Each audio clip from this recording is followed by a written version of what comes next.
오늘도 주님께 어떤 상황에서도 하나님의 살아계심을 믿으며 신령과 진정으로 예배하는 모든 심령들 위해 우리 주님께서 주시는 놀라운 은총과 평강과 능력에 함께 하시기를 예수님 이름으로 간절히 축원을 드립니다.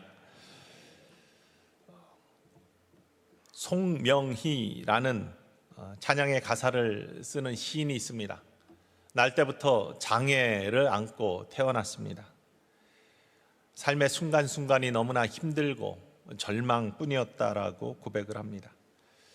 특별히 사춘기가 됐을 때는 학교에 다니지 못했기 때문에 밖에서 교복을 입고 다니는 학생들을 보면은 너무나 부러워서 늘 눈물을 흘리면서 나는 왜 이렇게 아무것도 할 수 없는지에 대해서 절망하며 늘 한숨을 짓고 살았다고 합니다. 그러나 다행히도 어머니께서 믿음이 좋으신 권사님이셨습니다.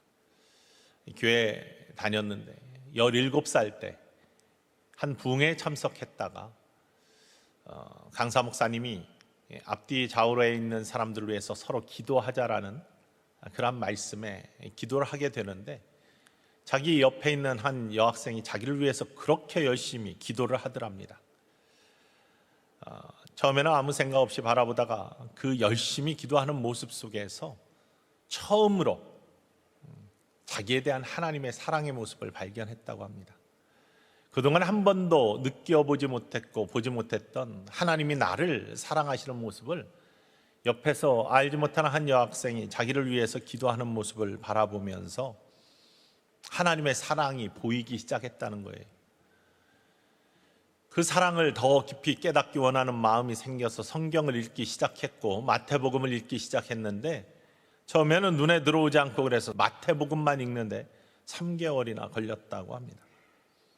그런데 하나님 말씀을 읽으면서 하나하나 영이 깨우쳐지고 영의 눈이 열리면서 보여지기 시작하는 것이 이전까지 나에게는 할 수 있는 것이 아무것도 없었고 가진 것이 아무것도 없었고 능력이 아무것도 없었고 나는 불행한 사람이고 절망 가운데 삶을 살았는데 하나님의 말씀에 하나님의 사랑이 보이기 시작할 때 영의 눈이 열리기 시작할 때 새로운 것들이 보이기 시작하더랍니다. 그러면서 찬양의 가사를 쓰기 시작했고 시를 쓰기 시작했고 그 대표적인 것이 나라는 찬양의 가사가 된 시이죠. 우리가 너무나 잘 아는 찬양입니다. 나 가진 재물 없으나 나 남이 가진 지식 없으나 나 남에게 있는 건강 있지 않으나 나 남이 없는 것 있으니 이렇게 학교 다니지 못했으니 지식도 없다. 그리고 장애로 태어났으니 건강도 없다. 그러나 이전에는 이것만 보였는데 없는 것만 보였는데 나에게 주신 하나님의 놀라운 모습들이 보이기 시작한다라고 고백하는 것이 남이 보지 못한 것 보았고 남들이 듣지 못한 음성 들었고 남이 받지 못한 사랑 받았고 남이 모르는 것 깨달았네 라고 그렇게 시인의 고백은 이어지고 있습니다. 남이 보지 못한 것들 보게 되었다. 하나님의 은혜가 보이기 시작했고요. 하나님의 사랑이 보이기 시작했습니다. 듣지 못한 음성을 듣기 시작했습니다. 너는 내 사랑하는 딸이야. 내가 너를 사랑해 라는 하나님의 음성이 들리기 시작했다는 것이죠. 남이 듣지 못한 음성 들었을 뿐만 아니라 남이 깨닫지 못한 사랑과 깨닫지 못한 여러 가지들을 알게 되는 것이죠. 구속의 놀라운 은총, 십자가의 사랑, 남들이 모르는 사망으로부터 생명으로 ом겨진 천국의 백성으로서의 아름다운 회복의 능력, 이런 것들이 보이기 시작합니다. 마지막이 어떻게 끝나느냐 하면 남이 가진 것 나 없지만 남이 없는 것 갖게 하셨네. 처음에는 보지 못했습니다. 영의 눈이 없었기 때문에, 믿음의 눈이 없었기 때문에 보지 못했던 것들이 믿음의 눈으로 보이기 시작하고 고백되기 시작하는 것이죠. 오늘 본문 말씀은 엘리사의 이야기가 담겨 있습니다. 엘리사는 엘리야의 이제 이어서 제자로서 갑절의 능력들을 사모하여 마지막 자리까지 쫓았던 놀라운 능력의 선지자였습니다. 그는 북왕국 이스라엘 땅에서 활동을 하던 선지자였는데, 그 당시에 엘리사 생전 당시에 북왕국 이스라엘은 주변에 아람이라는 왕국이, 지금은 시리아 땅입니다. 아람이라는 나라가 아주 세력을 확장하면서 강성해질 때였습니다. 그들은 막강한 군사력을 가지고 호시탐탐 주변국들을 노렸습니다. 왜냐하면 시리아 땅은 알고 있는 것처럼 황무의 땅이죠. 그러나 사마리아 땅, 북이스라엘의 사마리아 땅은 곡창 지역이었습니다. 그러니 풍요로운 땅을 탐낼만 하죠. 아람 왕은 끊임없이 이스라엘을 공격하기를 원했습니다. 그래서 이스라엘 왕을 어떻게 하면 제거를 할 수 있을까 궁리를 했습니다. 그래서 매복을 시키고 아니면 진을 치고 호시탐탐 이스라엘의 정복을 노렸습니다. 그런데 놀랍게도 엘리사는 능력의 종이었습니다. 하나님의 영을 갖고 있는, 그래서 모든 것들을 꿰뚫어 버리는 신비의 능력을 갖고 있던 하나님의 사람이었습니다. 아람 왕의 이러한 모략들을 다 파악하고 알고 있는 엘리사는 왕에게 사람을 보내서 어디 아무 때에는 그곳에 가지 마십시오 라고 이야기를 해줍니다. 그러면 왕이 사람들을 보내서 그곳을 미리 정탐을 하고 또 진치지 못하게, 아람 왕이 군대를 보내지 못하게 미리 손을 쓰고 하는 일들이 계속 이루어졌습니다. 아람 왕이 화가 났습니다. 이건 필시 우리 안에 배반자가 있기 때문에, 스파이가 있기 때문에 이런 일이 벌어지는 것이다 라고 하면서 아주 극심한 화를 내면서 불신이 생겼습니다. 그때 신하들이 나와가지고 이야기합니다. 아닙니다. 우리 안에 배반자가 있는 것이 아니라 이스라엘 땅에는 하나님의 사람 엘리사라는 사람이 있는데, 그는 왕의 침실에서 이루어지는 은밀한 이야기까지도 어떻게 아는지 다 알아서 하나님이 그러한 영적 지혜를 주셔서 우리들이 하는 모든 일들을 알고 있기 때문에 다 방비하는 겁니다 라고 이야기를 합니다. 아람 왕이 그 이야기를 듣고, 그래? 그러면 그 엘리사라는 사람만 제거하면 되지 않겠느냐? 한 사람이 뭐가 문제인가? 라고 하면서 이스라엘 땅에 그가 어디에 살고 있느냐? 라고 하면서 엘리사를 없애려고 합니다. 이렇게 아람 왕은 그를 방해하고 있는 엘리사를 제거하기 위해 엘리사가 살고 있는 곳에 군대를 보내죠. 아람 왕의 잘못된 눈 무엇이냐? 엘리사 한 사람만 없애면 된다라고 눈에 보이는 것만 보이는 대로 판단하는 안타까움이죠. 엘리사는 그가 어떻게 그런 모든 것들을 알았습니까? 하나님의 지혜, 하나님의 영을 가진 사람이었습니다. 하나님이 함께하는 사람이었습니다. 그는 혼자가 아니라 하나님이 함께하는 사람이었기 때문에 귀한 하나님의 역사를 이루는 일들을 하던 사람인데, 아람 왕은 그것을 잘못 판단한 것이죠. 그가 어디에 사느냐라고 했더니 도단에 삽니다 라고 이야기하니까, 그러면 말과 병거와 군대를 파견해라. 그를 둘러싸고 그를 잡아 죽이면은 이스라엘 땅은 우리 것이 되는 것이 아니냐. 군대를 보냈습니다. 그게 오늘 본문 이전까지 펼쳐진 상황입니다. 그러면서 군대를 보내 도단성을 에워쌌습니다. 겹겹이 에워쌌습니다. 많은 군대와 병거와 또 말을 보내서 엘리사를 꼼짝 못하게, 빠져나가지 못하게 만들었습니다. 그날 아침 일찍이 엘리사의 한 사환이, 종이 일찍이 일어나 밖에 나가보았습니다. 깜짝 놀랐습니다. 수많은 아람의 군대들이 자기를 에워싸고 있습니다. 빠져나갈 수가 없습니다. 절망입니다. 두려워졌습니다. 들어와서 한 이야기가 15절 오늘 본문 말씀입니다. 아, 내 주여, 우리가 어찌하리이까? 아, 내 주여, 우리가 어찌하리이까? 한탄을 하면서 이야기합니다. 주인장, 큰일 났습니다. 우리 이제 꼼짝없이 죽었습니다. 우리가 빠져나갈 어떤 방법도 없습니다. 이렇게 한탄을 하면서 탄식하는 소리가 바로 15절 말씀입니다. 때론 우리의 모습을 이것을 통해서 바라볼 수 있습니다. 우리는 종종 이러한 문제를 만납니다. 살면서 인생의 문제들을 만납니다. 어떤 이들은 닥쳐온 병마의 소식에 둘러싸여진 빠져나갈 수 없을 것 같은 공포를 느끼면서 내가 어찌해야 되겠는가 탄식하면서 절망 가운데 외치는 절규가 나오게 되어 있죠. 살다가 문제를 만났는데 그것이 절벽처럼 해결할 수 없을 것 같은 답답한 암흑으로 밀려올 때 우리는 이러한 탄식을 합니다. 어찌하리까? 어떻게 해야 될까? 방법을 찾지 못하고 절망하는 절규. 아무것도 보이지 않는, 그래서 어두움만 보이는, 적병들만 보이는 그러한 안타까운 모습. 사람의 눈은요, 이렇게 앞에 있는 우리를 압도하는 것만 바라보는 그러한 특성이 있습니다.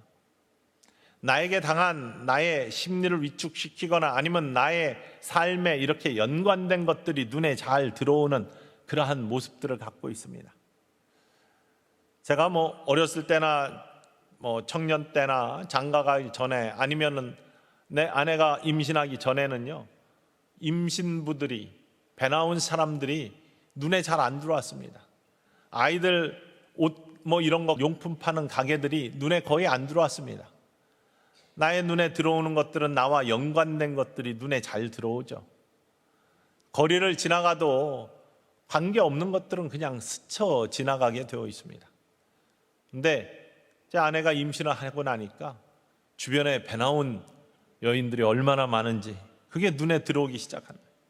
아이들 옷 파는 가게들이 눈에 들어오기 시작해요. 작은 옷들이 어떤 것이 이쁜가, 무엇을 나중에 입힐까, 이런 것들이 눈에 들어오기 시작하는 겁니다. 자기와 관계에 있는 눈을 압도하는 것, 심령을 압도하는 것들이 눈에 들어오기 시작합니다. 제가 젊었을 때 허리에 고통이 있은 적이 있습니다. 허리가 아프기 전까지는 허리 아픈 사람들이 눈에 안 들어왔습니다. 허리가 아프고 나니까 주변에 얼마나 허리 때문에 고통받고 있는 사람들이 많은지 그 사람들이 다 눈에, 귀에 들어오기 시작합니다. 이 사람들이 갖는 특성입니다. 사람들은 대개 자기와 관심 있는, 특히 눈에 보이는 것에 집중하는 경향이 있죠. 창조의 모습은요, 하나님 창조는 사실은 눈에 보이는 것과 보이지 않는 것 모든 것들을 창조하셨습니다. 물리적인 세계와 영적인 세계를 다 창조하셨습니다. 그러나 우리는 살아가면서 자꾸 물질에 집착하기 때문에 물질만 눈에 보이는 겁니다. 우리가 눈에 보이는 거에만 집중하면서 안목의 정욕에 시달리는 것이죠. 우리의 모습이 그렇기 때문에 골로새서 1장 16절 말씀을 보면 하나님께서는 이런 모습으로 세상을 창조하셨습니다. 읽어볼까요? 만물이 그에게서 창조되되 하늘과 땅에서 보이는 것들과 보이지 않는 것들과, 하늘과 땅에서 보이는 것들과 보이지 않는 것들과 만물이 모두 하나님께로부터 창조되었다. 그것은 비단 물리적으로 눈에 보이는 거, 보이지 않는 거 이것뿐만 아니라 영적인 세계까지 하나님이 창조하셨는데 영에 관심이 없는 사람들은 그것들을 바라볼 이유도 없고 능력도 없다는 사실이죠. 영적인 것들은 믿음이 있는 사람들, 믿음의 눈이 떠져 있는 사람들에게 보이는 것이죠. 엘리사의 사환은 아직까지 믿음의 눈이 없었습니다. 영적인 눈이 떠져 있지 않았습니다. 그러니 그 앞에 펼쳐지는 것들은 그가 볼 수 있는 육의 눈으로, 사람의 눈으로 볼 수 있는 적병들밖에 보이지 않았습니다. 그러니 우리가 어찌할까요? 라고 하는 탄식이 나온 것이죠. 그러나 그러한 탄식 속에 엘리사가 한 반응은 다릅니다. 그 반응은 16절 말씀입니다. 함께 읽습니다. 대답하되 두려워하지 말라. 우리와 함께한 자가 그들과 함께한 자보다 많으니라 하고. 엘리사의 첫 반응은 다른 것이 아니라 두려워 떨고 있는 사환에게 두려워하지 말라, 두려워하지 말라 이렇게 말씀하십니다. 여러분에게 혹시 어떤 문제가 벽처럼 적군이 겹겹이 에워싼 것처럼 빠져나갈 방법이 없는 것처럼 느껴지면서 두려움이 생기신 분들이 계십니까? 오늘 우리 하나님이 주시는 음성으로 이 하나님 말씀을 받으시기를 원합니다. 두려워하지 말라, 두려워하지 말라. 우리와 함께한 자가 저들과 함께한 자들보다 많으니라. 이 엘리사의 대답입니다. 엘리사의 눈에 그렇게 보이기 때문에 우리와 함께한 자가 저들과 함께한 자보다 더 많다. 염려하지 마라. 마치 여호수아가 요단을 앞두고 그에게 두려움이 덜컥 생겼습니다. 일단은 홍해처럼 건널 수 없을 것 같은 요단강이 그의 앞에 펼쳐져 있습니다. 그리고 그는 정탐꾼이었습니다. 물론 하나님의 약속의 말씀은 믿지만 그 안에 있었던 큰 거인 같은 사람들, 용맹한 사람들, 건장한 용사들, 싸워야 될 대상들이 보통 강건한 사람이 아니라는 것을 알고 있었습니다. 그러니 두려움이 덜컹 그의 마음속에 생겼습니다. 그때 하나님의 주신 음성 마찬가지입니다. 두려워하지 말라, 놀라지 말라, 내가 너와 함께하리라, 너를 지키리라.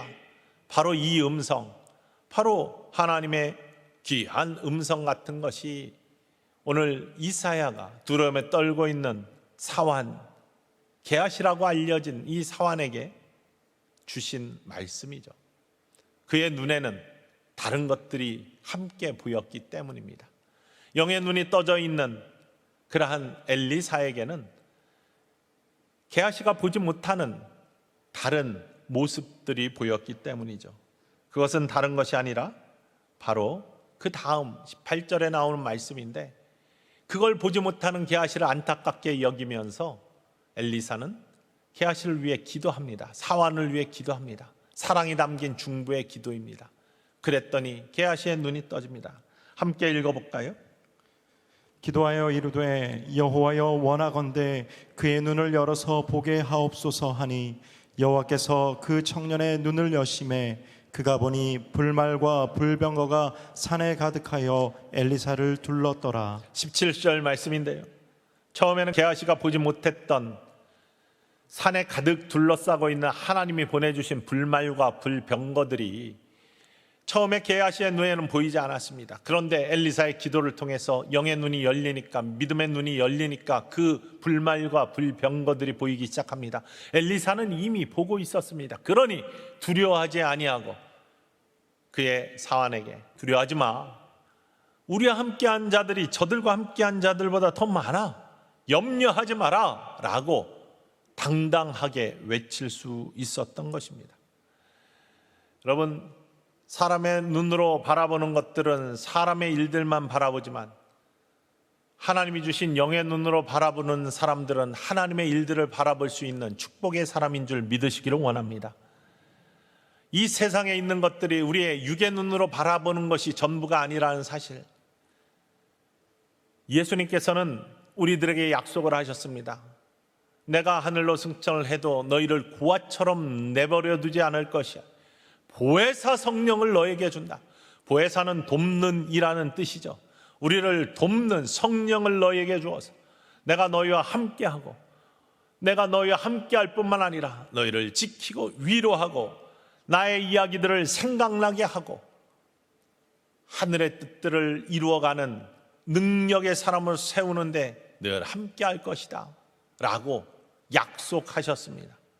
그 약속의 말씀을 믿고 고백하는 자에게는 하나님의 능력의 손길이, 하나님의 도우심의 성령의 능력이 언제나 함께 하실 줄 믿으시기를 원합니다. 내가 예수를 그리스도로 고백하고요, 하나님이 나의 아버지이심을 진심으로 믿음으로 고백하는 자는 성령이 이미 내 안에 있는 사람들입니다. 주님의 손길이 여러분과 함께하는 자임을 이 아침에 고백하고 선언하실 때, 게하시가 눈이 열려 본 것처럼 어떠한 상황 속에서도 하나님이 보내주신 놀라운 하나님의 전사와 영의 능력의 권능들이 여러분과 함께 동행하고 있음을 잊지 마시고 바라보며 고백할 수 있는 축복의 사람들 되시기를 주님의 이름으로 간절히 축원을 드립니다. 영의 눈이 열려지지 않을 때 인간의 눈으로 사람의 생각을 가지고 행동했던 믿음의 눈이 떠지기 전에 베드로의 모습을 마태복음 16장에서 예수님은 꾸짖고 계신 것을 바라볼 수 있습니다. 예수님께서 제자들에게 비로소 내가 예루살렘에 올라가 가지고 고난을 당하고 십자가에서 죽임을 당하고 그러나 3일 만에 다시 부활할 것임을 제자들에게 알리기 시작하셨을 때 제자들의 반응, 특별히 베드로의 반응은 그렇게 예수님의 뜻에 순종하는 그런 모습을 갖지 않았습니다. 그럴 수 없습니다, 예수님 라고 하면서 항변하는 모습을 갖습니다. 이때 예수님께서는 베드로를 꾸짖습니다. 사단아, 내 뒤로 물러가라 라고 하시면서 꾸짖습니다. 내가 사람의 일만 생각하고 하나님의 일을 생각하지 아니하는도다. 그의 눈은 아직까지 성령 받아 성령 충만하지 않기 때문에, 믿음의 눈이 온전히 열려지지 않았기 때문에 하나님의 뜻들을 분별할 수 있는, 하나님의 계획을 바라볼 수 있는 그러한 눈이 열려지지 않은 상태였습니다. 그래서 예수님이 고초당하시고 재판정에 있을 때는 예수님을 3번이나 부인했고, 십자가에 달리셨을 때는 십자가 곁에 머무르지 못했습니다. 도망갔습니다. 사람의 일을 생각하는 사람은, 사람의 눈을 가진 사람은 사람의 일만 생각할 수밖에 없고, 예수님이 고난과 죽음과 부활을 함께 말씀하셨는데 그의 눈이 사람의 눈을, 영적인 눈을 갖지 못했기 때문에 하나님의 뜻들을 분별하지 못하고 고난과 죽음에만 눈이 고정이 되었던 것이죠. 마태복음 16장 21절로부터 23절까지 말씀 함께 읽어볼까요? 이때로부터 예수 그리스도께서 자기가 예루살렘에 올라가 장로들과 대제사장들과 서기관들에게 많은 고난을 받고 죽임을 당하고 제3일에 살아나야 할 것을 제자들에게 비로소 나타내시니, 베드로가 예수를 붙들고 항변하여 이르되 주여 그리 마옵소서, 이 일이 결코 주께 미치지 아니하리이다. 예수께서 돌이키시며 베드로에게 이르시되 사탄아, 내 뒤로 물러가라. 너는 나를 넘어지게 하는 자로다. 내가 하나님의 일을 생각하지 아니하고 도리어 사람의 일을 생각하는도다 하시고. 예수님께서는 제자들에게요, 그냥 나는 고통받고 죽을 수밖에 없어 이렇게 말씀하지 아니하셨습니다. 하나님의 구원의 계획을 말씀하신 겁니다. 십자가로 말미암아 우리의 죄를 대신 지시고 우리를 사망에서 생명으로 자리를 옮겨주시는 구원, 구속의 계획들을 말씀하신 겁니다. 너희를 대신 고난을 받고 너희를 대신하여 내 목숨으로 너의 목숨값을 사는 구속의 은혜를, 그리고 죽음으로 끝나는 것이 아니라 부활의 승리를 3일 만에 다시 살아나리라 라고 부활까지도 선포하셨습니다. 그런데 육신의 눈을 갖고 있던 베드로는 고난과 죽음에 눈이 꽂힌 것이죠. 아니, 능력의 예수님이, 이렇게 온전한 예수님이 왜 고통을 당하시고 왜 죽습니까? 그러지 마십시오. 우리가 그렇게 놔두지 않습니다 라고 하면서 아주 자신만만하게 말씀하나, 그것이 좋은 것으로 알고 있죠. 왜냐하면 영의 하나님의 계획들을 보지 못하기 때문에. 예수님께서는 사단이라 일죠. 사단아, 내 뒤로 물러가라. 베드로에게 그런 마음을 준 사단이 물러가. 내가 하나님의 일을 생각하지 아니하고 사람의 일만 생각한다. 사람의 눈만 갖고 있으니 사람의 일만 생각하는 것이죠. 하나님이 주신 영의 눈이 떠지지 않으니, 기도하며 사환의 눈이 열려진 것처럼 그 눈이 열려지지 아니하니 불만과 불병거가 보이지 않는 것처럼 베드로에게는 그 모습이 보이지 않았다는 사실입니다. 영적인 눈을 갖고 있지 않으면 사람의 일만 생각되는 겁니다. 그러나 하나님이 주신 믿음의 눈이 떠져 영의 세계를 바라볼 수 있는 영의 눈을 가진 사람들은 하나님의 놀라운 축복의 계획들이 눈에 들어오는 겁니다. 두렵지 않아지는 겁니다. 하나님이 함께 하심이 보여집니다.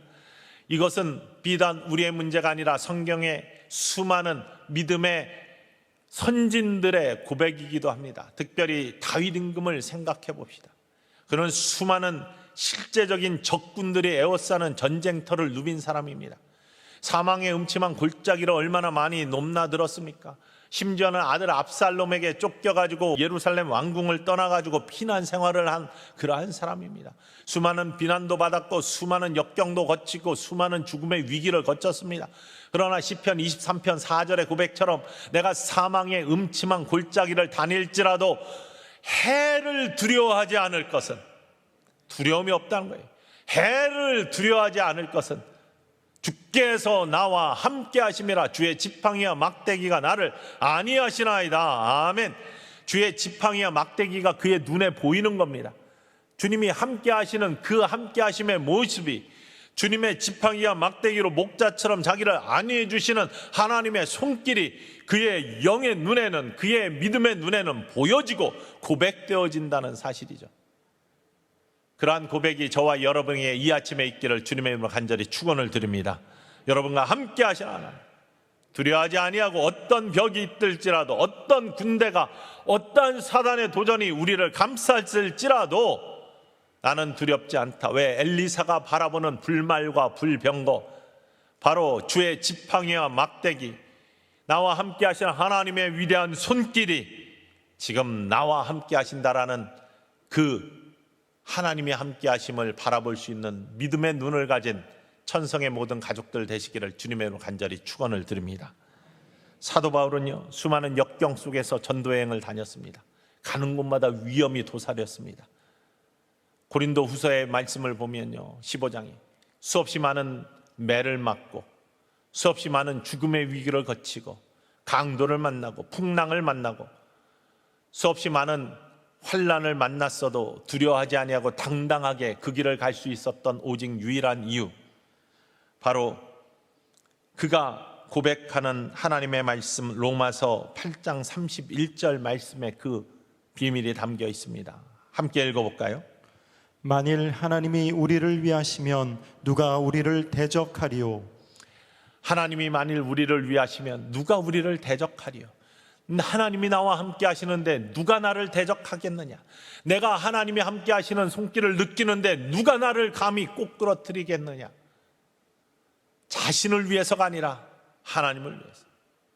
하나님이 일하시니 날마다 마음을 같이하여 빌드업, 하나님이 일하시는 그곳에 나의 마음을 같이 할 때, 하나님이 함께 하시고 하나님이 나를 통해 일하실 때 나는 결코 두렵지 않다, 무너지지 않는다, 온전하다라는 고백이 사도 바울의 고백이었습니다. 미국에서 있을 때 선교지에 늘 매년 거의 20년 동안 단기 선교를 다녔습니다. 그 애리조나에 있는 인디안 보호구역들이 굉장히 많은데 그랜드 캐년 동쪽 입구 옆에 4개 인디안 부족들이 살고 있습니다. 보호구역으로 레저베이션이라고 지정된 그 안에는 인디안 거주 지역들이 있습니다. 작은 곳이 아닙니다. 나바호, 호피, 피마, 아파치 이런 4개의 부족이 살고 있는데, 나바호 인디안 보호구역 같은 경우는 한국 땅 남북을 합해놓은 땅보다 훨씬 더 크고 넓습니다. 그 나바호 인디안 보호구역 안에 호피 보호구역이 있는데 크게 3 동네가 있습니다. 메사라고, 이 산 꼭대기가 이렇게 평원처럼 고원처럼 되어 있는 곳에 적들의 침공을 막기 위해 꼭대기로 올라가서 이렇게 보호하면서 살고 있었는데요. 1, 2, 3 메사가 있습니다. 백인들이 오랫동안 선교를 했는데 열매 없이 다 철수를 했습니다.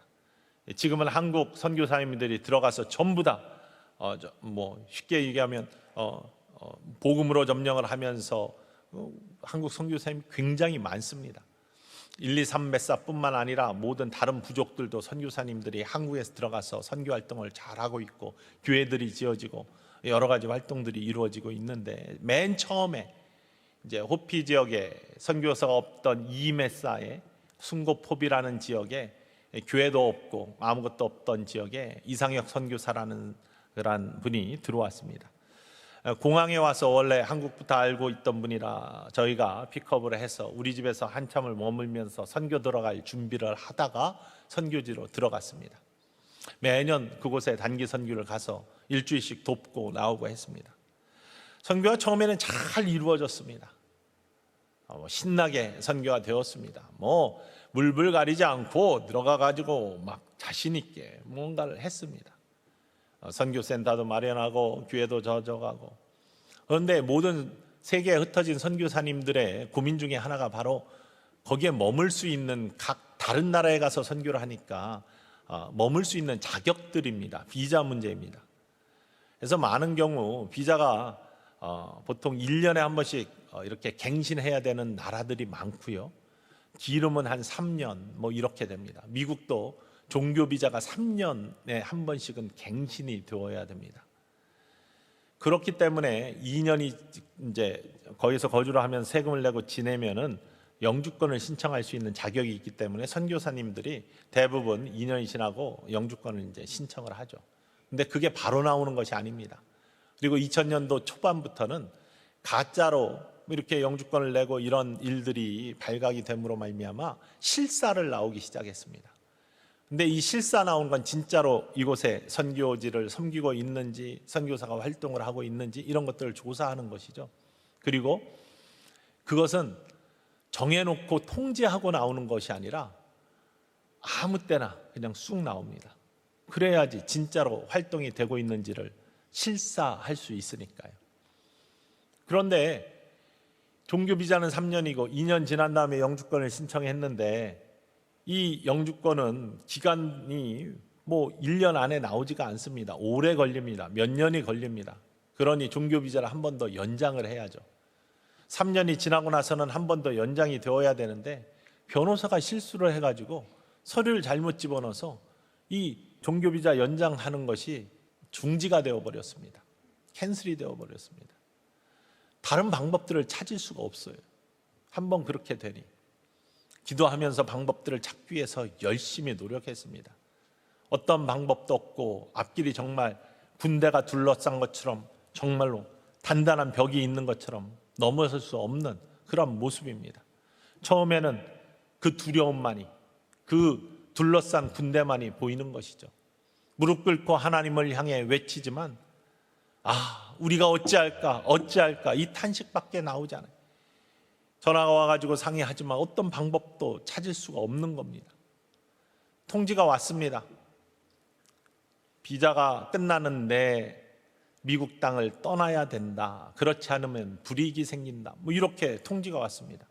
그런 명령에 불복하고 그냥 남아있으면 불법 체류자가 되고 그 다음부터는 다른 합법적인 어떤 통로가 막히게 되어 있습니다.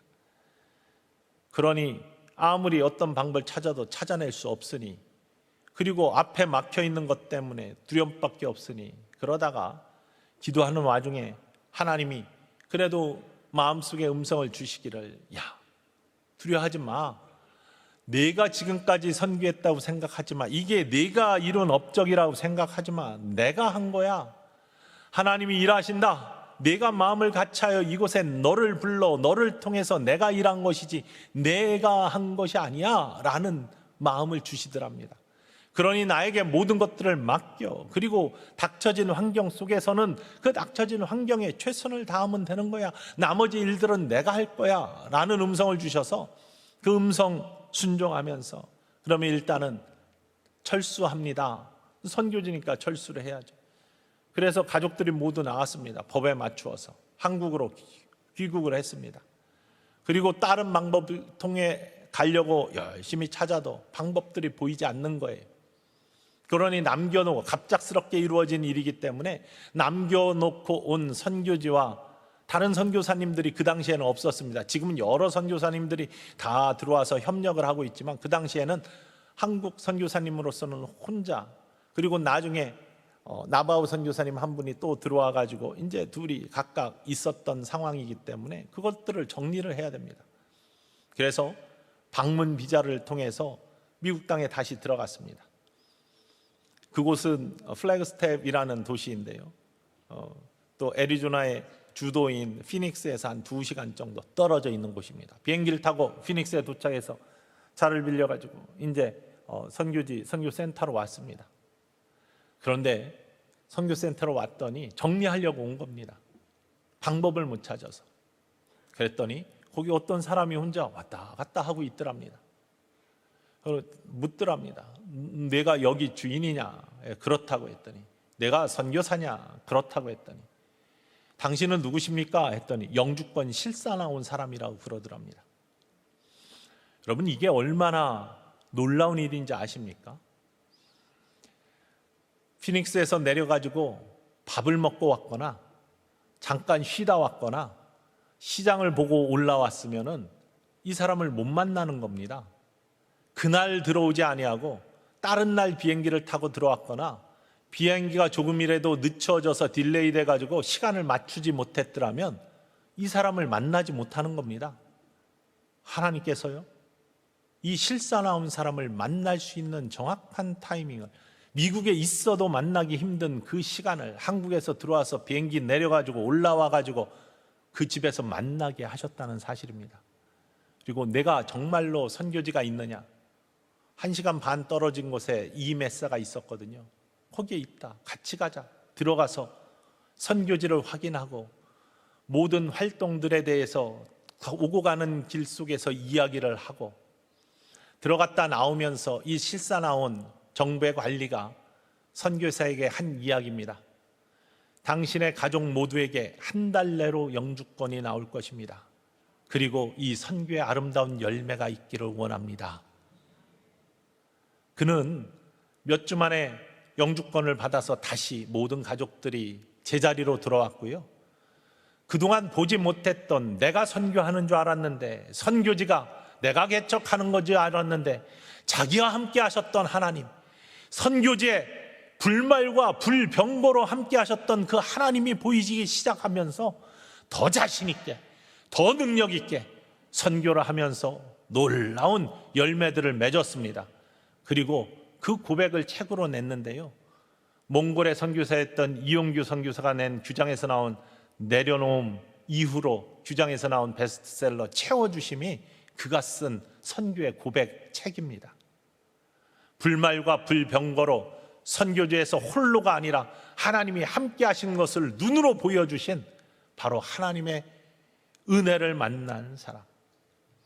여러분, 오늘 이 시간 힘들고 어려운 그러한 고비의 순간들이 여러분 앞에 있습니까?